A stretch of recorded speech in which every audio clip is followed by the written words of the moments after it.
First contact. Ship, 2667 Star Runner. Vessel ID, 4311. Pilot, J. Kurt. Co-pilot, Cam Farron. Jay settled into his seat as it swiveled him to face the cockpit and secured itself. He brought up a holographic display and selected some buttons on a related interface. The image changed to show their destination, the Draxus system. It was a single star system with 4 planets. The closest to the Sun, Veru, was inhospitable but had a large following of miners who scoured its numerous cave systems. Then came Gala, a gas giant with 3 moons that each housed separate research facilities. Draxus served as the main colony with its small moon, and finally Drona, another planet similar to Veru, was used primarily as a mining colony. He scanned the holographic display and set a course for Mantis Station. It was the largest station that orbited Draxus and served as the center of trade in the system. That was his destination and his only source to get word to the Republic about an impending attack. His travel time was just a little over an hour, but his anxiety plagued him. It was a wonder he was able to sleep at all. He performed pre-operational checks on all his systems and occasionally rerouted power to regenerate his lost shields. When everything was fine for the time being, he just stared off into space. Just a few minutes before they exited the jump, Jay woke Cam. They entered their seats and prepared to exit. With a flash, they were met with the same familiar void, but this time both sighed in relief. "Oh, thank God," Cam voiced. Normal communications traffic brought reassurance to Jay as he maneuvered himself for a slipstream jump. Slipstream was different from normal slip space in that slip space was used for intersystem travel, while slipstream was only ever utilized for intrasystem travel. With ships as small as his, that was all it could allow. Newer models of ships allowed slip space jumps within the system, but that required heavier computational power, so such a function was only available to ships larger than medium frigates. He did not mind it. From where he entered, a slipstream jump would only take about 10 minutes. As such, he oriented his ship to align with Mantis Station's navigation beacon. When his engine was spooled, he jumped. Upon approach to the station, Jay finally made contact with the station, although it was only automated. "Please proceed to your designated landing pad," the voice said in a feminine tone, and the beacon appeared on his HUD for his landing zone. The landing pad was an exposed deck with a nearby airlock and blinking lights to indicate the area where he could land. When he made his way above it, he issued an auto-land command.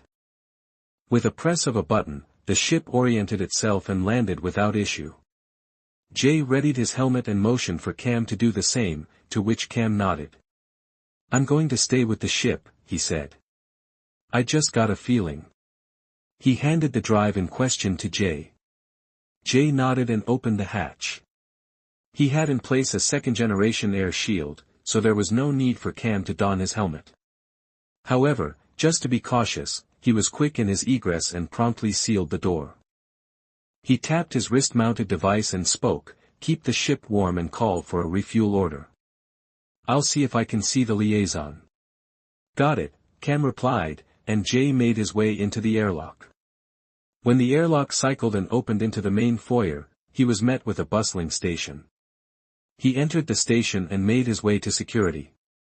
On his way, he stopped by one of the local food shops.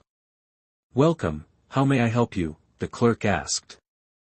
He was an older gentleman with a belly that could barely be hidden by his issued apron. Jay pointed at a sealed burrito and motioned for 2. "Of course, that'll be 13 credits. Jay quietly transferred the funds and continued on his way. He found a seat nearby one of the windows, removed his helmet, and began eating the first burrito. As people passed by, he heard inklings of their conversation. "Have you been able to contact your cousin in Dima yet?"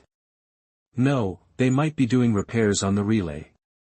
"You would have thought they would have issued some kind of notice." Jay's heart sank. He could very well reveal to them the state of the Dima colony, but what would that accomplish?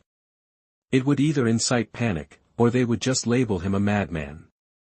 He could not do that to them, but he also could not let whatever happened to Dima happen to Draxus. Draxus had a larger population than Dima did since it was newer, so it was possible that they might have a chance, or so he wished.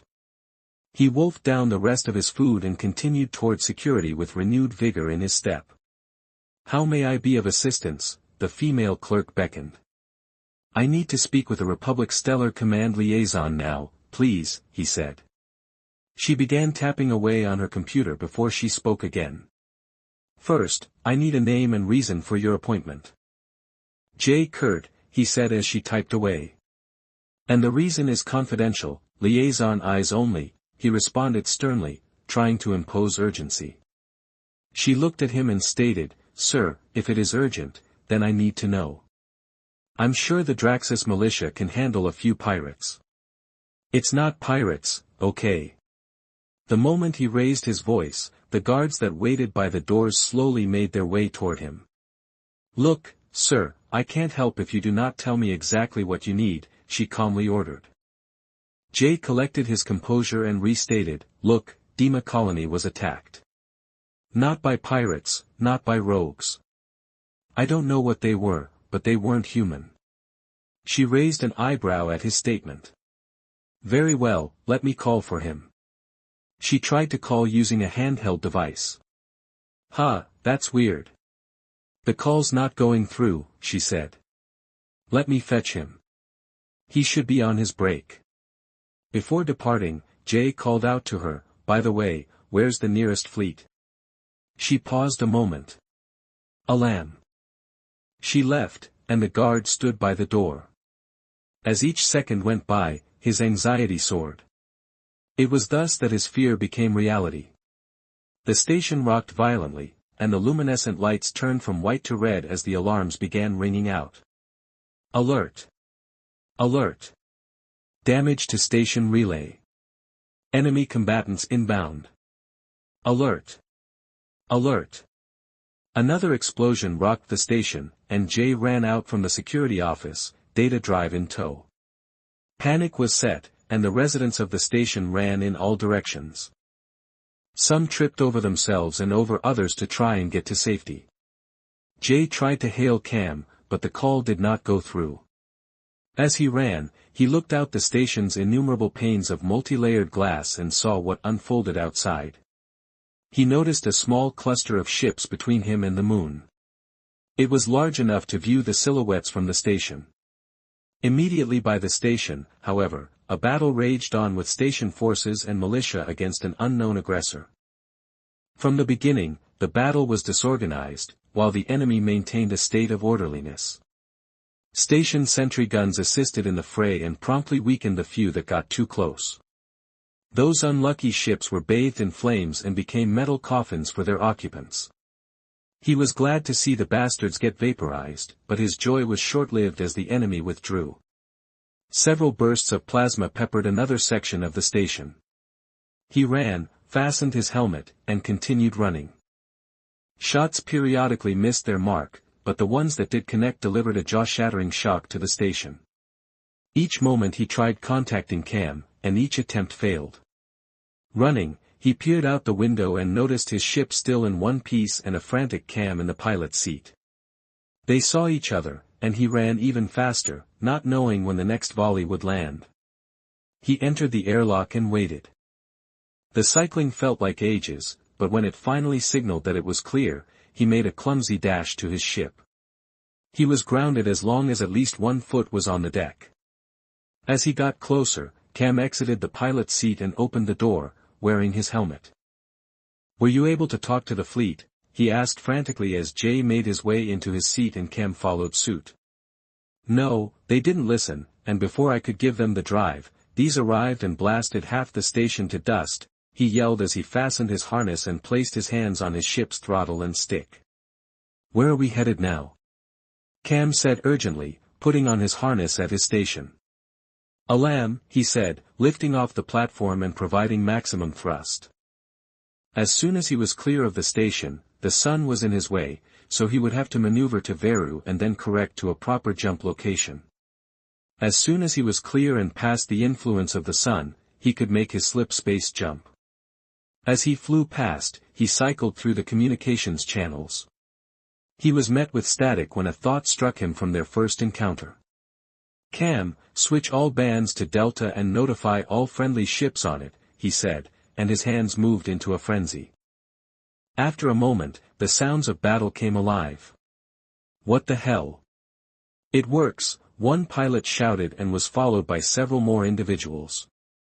"Get the word out. Delta band only. Encrypt it," another ordered. Through the change in communication, their forces organized, and they were at a standstill with the enemy. "All right, who was it?" the same pilot from earlier questioned.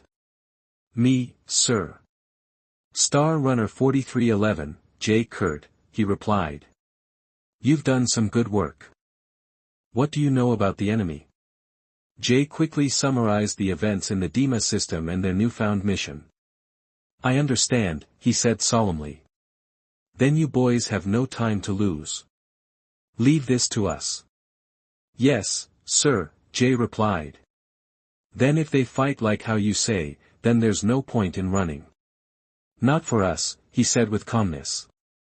"Normally I would have signals from this system's relays, but they've all gone dark."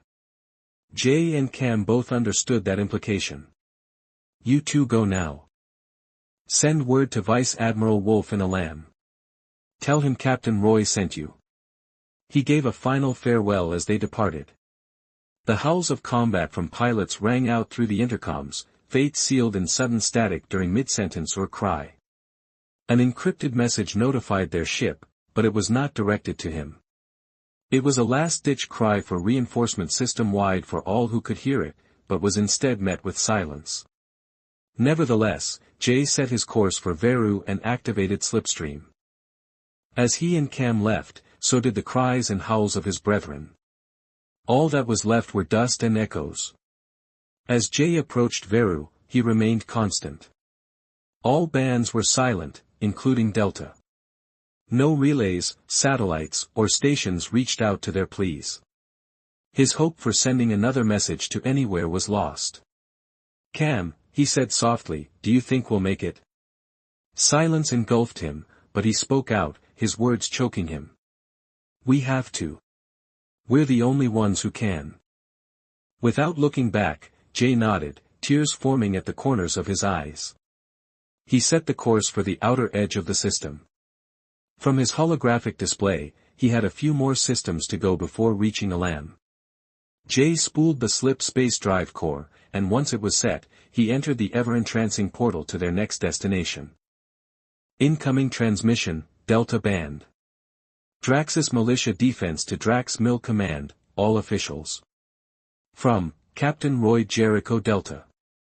This message goes to all with combat-capable ships. Enemy forces are present near Mantis Station requesting fire support and colony evacuation. The enemy is attacking unprovoked. Initiate militia protocol. Expend all munitions with extreme prejudice. Looping transmission. Source transmission online. Signal lost.